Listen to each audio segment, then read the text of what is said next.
Mr. President, I know a little bit about close elections. I'm only going to talk about two of them because I've had a number of them.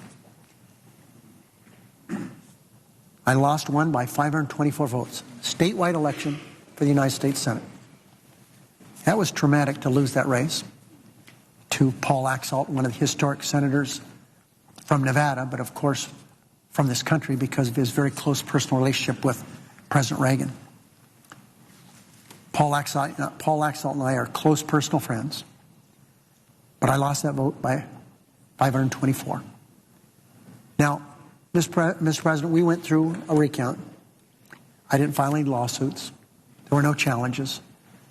As hard as it was, and it was hard, because that's really the first thing I'd ever lost. I lost a race all over the country. Democrats were winning these Senate seats, and I lost in Nevada. But I had to give up because I had no chance of winning. I won the second by 428 votes.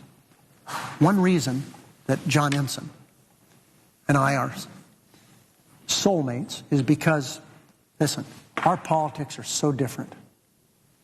But our friendship is as good as it gets. That was a tough election, a bitter election that John Ensign and I went through. We had the recount in Nevada. It was ongoing.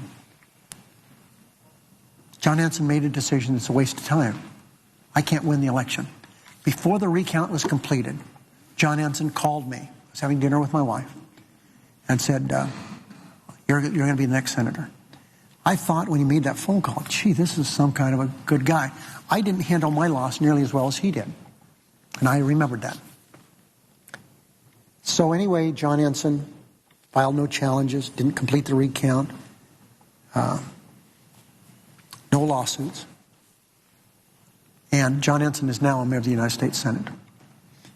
And I'm fortunate to have a number of good friends. But boy, he is a friend, and I think you ask him, he would say the same. So I say to my friend Norm Coleman, watch what I've said and watch what has taken place in the past. The Senate race in Minnesota was very close. Very, very close. One of the closest in history. The bipartisan state canvassing board and Minnesota's election officials have done an exemplary job of handling the recount.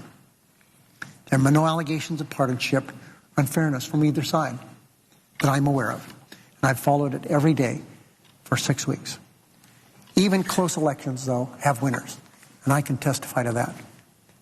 After all votes have been fairly counted, Al Franken is certified the winner by the state canvassing board, and he's the senator-elect from Minnesota. Democrats will not seek to seat Senator-elect Franken today. We understand the sensitivity on both sides to an election this close. This is a difficult time for former Senator Coleman and his family, and I acknowledge that. And he's entitled to the opportunity to proceed however he feels appropriate. But for someone who's been in the trenches on a number of these elections, graciously conceding, like his friend John Ensign did, would be the right step. This can't drag on forever. I understand that.